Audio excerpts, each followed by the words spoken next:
Para você que se liga sempre no nosso canal, grande abraço. Para quem está chegando agora, um abraço também.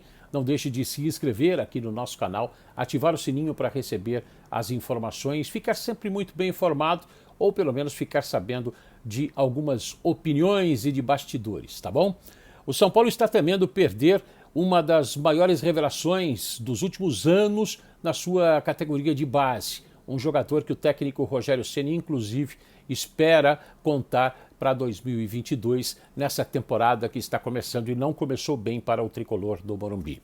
A necessidade financeira está de um lado e o desmando financeiro está do outro. Daí esse peso na balança acaba contribuindo negativamente para o São Paulo. Nós vamos falar de 3 casos de jogadores que tiveram contratos rescindidos recentemente e deixaram o São Paulo herdando uma dívida que não é pequena.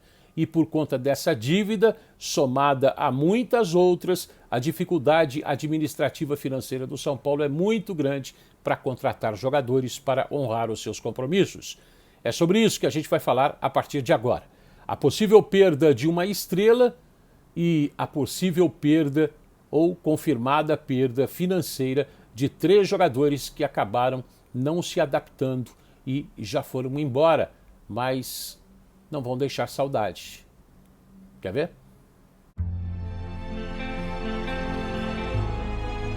Pois é, como a gente vinha dizendo, o São Paulo não vai ficar com saudade desses 3 jogadores que a gente vai citar a partir de agora. São jogadores que chegaram com grande status, com grande possibilidade, como grandes apostas e acabaram não vingando, e esses jogadores deixaram o tricolor paulista com uma dívida de 22 milhões e meio de reais.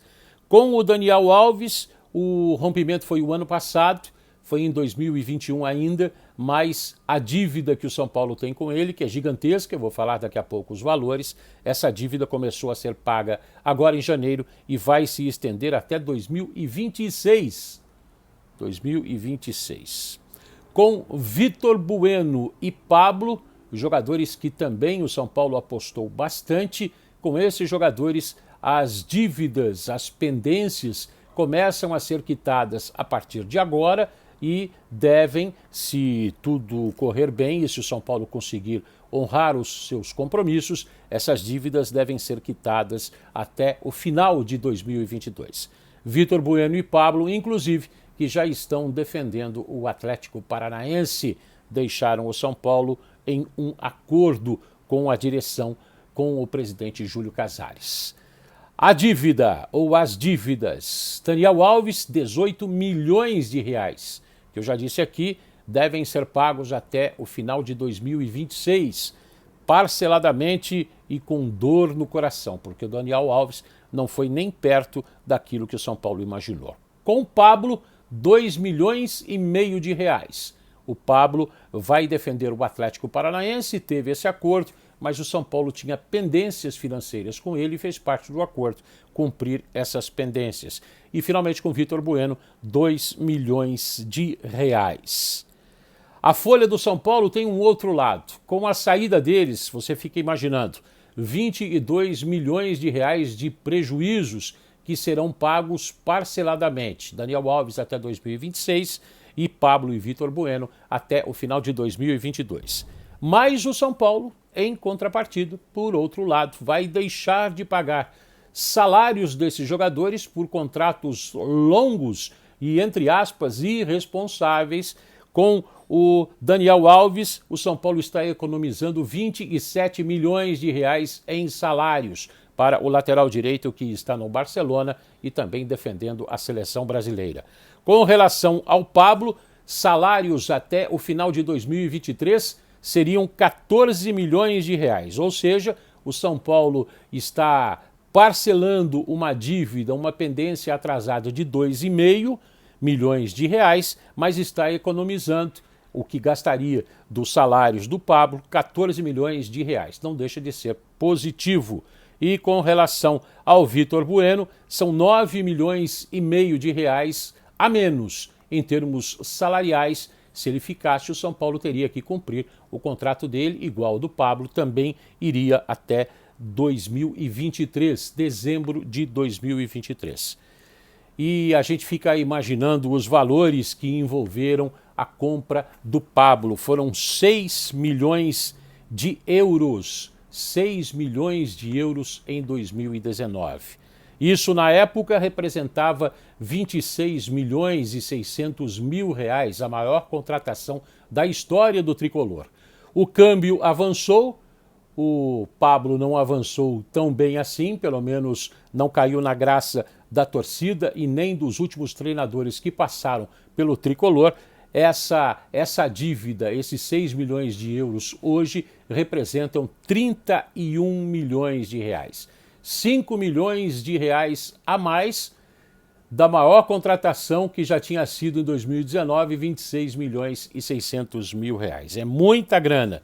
Mas olhando para o lado otimista, o São Paulo, que rompeu com esses 3 jogadores, está economizando nos salários que seriam pagos a eles um total de 50 milhões de reais. Não deixa de ser um aspecto positivo, mas tem uma outra questão. As dívidas se acumulam. O São Paulo deixa de gastar 50 milhões de reais numa dívida futura em relação aos contratos, como eu disse, mas tem 22 milhões de reais de pendências financeiras com esses atletas que pouco deixaram. O São Paulo está enxugando a sua folha de pagamento, já foram dispensados, já saíram até por empréstimo para desonerar a folha salarial. Além desses jogadores que eu citei, que romperam seus contratos, o Lucas Perry, Orejuela, tem também o zagueiro Bruno Alves e também o Rodrigo Freitas, tem também no meio-campo, que saíram do São Paulo, William, Lisiero e Shailon, e o atacante ou os atacantes Galeano e Rojas. Tudo isso para deixar a folha um pouco mais leve. O São Paulo tinha que pensar, até nas administrações anteriores, com relação aos contratos. Não pode pegar uma folha em branco, assinar e deixar que essa folha cause o estrago que for. Se houvesse responsabilidade administrativa e financeira, o dirigente pensaria mais de uma vez antes de assinar esses contratos. A gente pode chamar de irresponsáveis esses contratos ou, numa maneira pior, algo como mal intencionado. Não dá para dizer que foi isso, mas que a gente fica com a pulga atrás da orelha, fica. O São Paulo, por conta dessas dívidas gigantes aí, ele pode ter que abrir mão, vai ter que fazer isso em algum momento, de suas revelações nas categorias de base.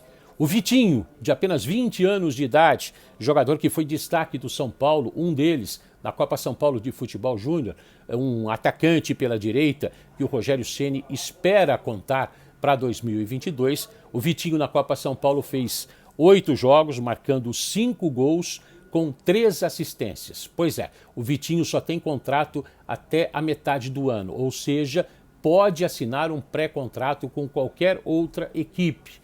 A renovação de contrato que o São Paulo tenta deu uma emperrada e foram veiculadas informações de que clubes do exterior já estão sondando e já estão imaginando propostas para o São Paulo.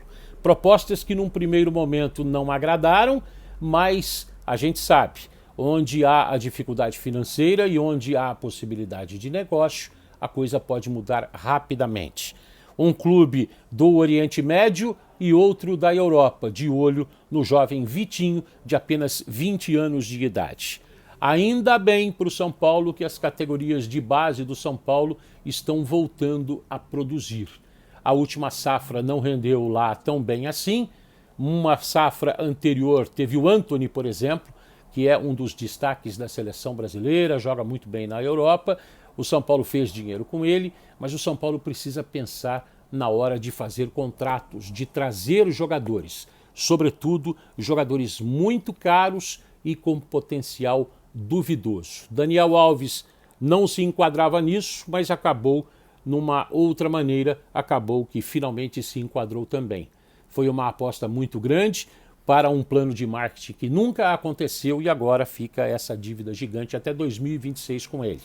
Veio a dívida com o Pablo, que tinha feito uma temporada boa apenas pelo Atlético Paranaense, não rendeu o que dele se esperava, mas ficaram essas cifras que o São Paulo tem que contar para cobrir, tem que ganhar esse dinheiro ou tirar esse dinheiro de um possível investimento para pagar o Pablo, a mesma história do Vitor Bueno. Gostaria da sua opinião, do seu comentário.